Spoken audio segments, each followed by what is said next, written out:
first off, he is right concerning the Lord's crucifixion, that it was supernatural during those 3 hours, because eclipses don't last 3 hours to begin with. Number one, he died in the middle of a biblical month, and you can only have a blood moon in the middle of the month, and typically they happen at night, not from noon to 3. And it couldn't have been a solar eclipse because they only happen on the first day of a biblical month. So when you understand the science, when you look at Joel, where it talks about the sun turning to sackcloth and the moon to blood, it's impossible naturally to have that occur on the same day, because they're 15 days apart and you can have these events happen. So, but at the same time, the Scripture does not say that they're going to happen the same day. That's what's important to realize. And you can't build doctrine on what is not said. Just because the Bible doesn't say 4 blood moons doesn't mean, okay, the number 4. What if it said 5 or 6? Just like some people don't believe you can have musical instruments in the church because they don't mention musical instrument in the New Testament. You can't build doctrine on what is not said. You have to build doctrine on what is said. And the fact that the Lord said there would be blood moons kind of tells me there will be blood moons.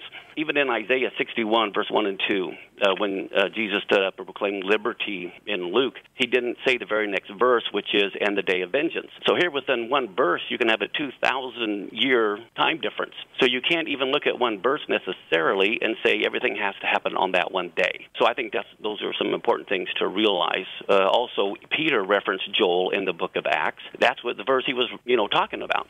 And there obviously wasn't pillars of smoke and fire and blood at that time, because that was on Pentecost, which is the 6th day of a biblical month. So anyway, I think it's just a lack of understanding of the science. Even though we might disagree among us about what these things mean and the timing of them, what I see is that we're all talking about these events, and these 4 blood moons certainly could be a precursor to things that are to come ahead, and it could be really to get us focused and to get others around us who may not even be Christians to focus on these things and to begin to explore these things in the Scriptures. So I think God's going to use this regardless, and I hope the listeners are not getting bogged down in the things we disagree with, but the things we do agree about, and that is we know that we're in the season of when the Lord could return, and we see these signs around us, and this is just one of those phenomena. If I could just add to what Eric said, I have had a ton of email stating words to the effect that people have had an incredible opportunity to share the gospel with people who are asking about this. Now, how they're sharing the gospel, I have no idea, but they're sharing about the lateness of the hour, they're sharing about saving faith in Jesus Christ, etc. Beyond that, I don't know what they're saying. I think all of us can agree that this would be a good thing coming out of this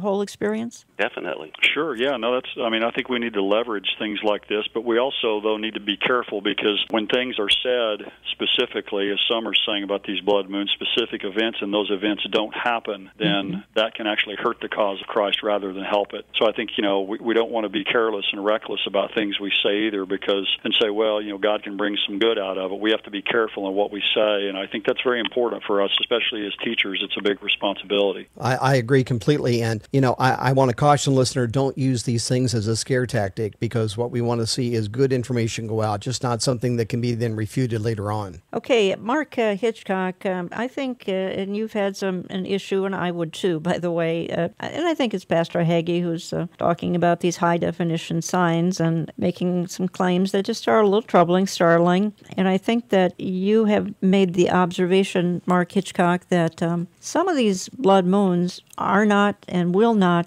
be seen in Israel. And if, in fact, the application for some of the 2014 and 15 blood moons, and for that matter, going back in history, I think the ones that we're talking about in 1493, 94, even 4950, I think only one of those was seen in Israel. And I think these that are coming in modern times here, few are seen in Israel. And I think your position in your book, Mark Hitchcock, is how can something that a whole lot of people don't see ever be a sign? Am I right? Yeah, that's the way I understand it. Some will say, well, nowadays, with television and 24-hour news and all that, people know about them and they can see these things on television and all. But, we'd go back and say, like with the wise men, with the sign they were given, of the shining or the star to take them to Israel, would it have been okay if they had just seen that on TV or something? We'd say, no, these guys need to see it themselves. Signs in the Bible are something that people can perceive, that they can see. And to me, whenever you look at these blood moons, the ones in 2000 2014 and 15, there's supposed to be this huge sign for Israel and all this. Well, only the last one's going to be visible in Israel, and many of the ones in the past haven't been. So to me, the lack of visibility, and if it's bad weather outside and there's clouds in the sky, even if it's visible where you happen to be, because they're not visible worldwide, you still won't see it. And so to me, making something these huge dramatic signs that are picturing these massive events that are going to come in the future, and saying, well, this is something that these people don't even see. To me, that doesn't fit. When the Bible talks about Jesus coming at his second coming, every eye is going to see him. When he comes, it's global. People see it. To me, having these signs, as being these portents of these great events that are coming, and people don't even see them, or at least people in Israel don't see them, to me is just adds to my skepticism about the whole blood moon's prophecy.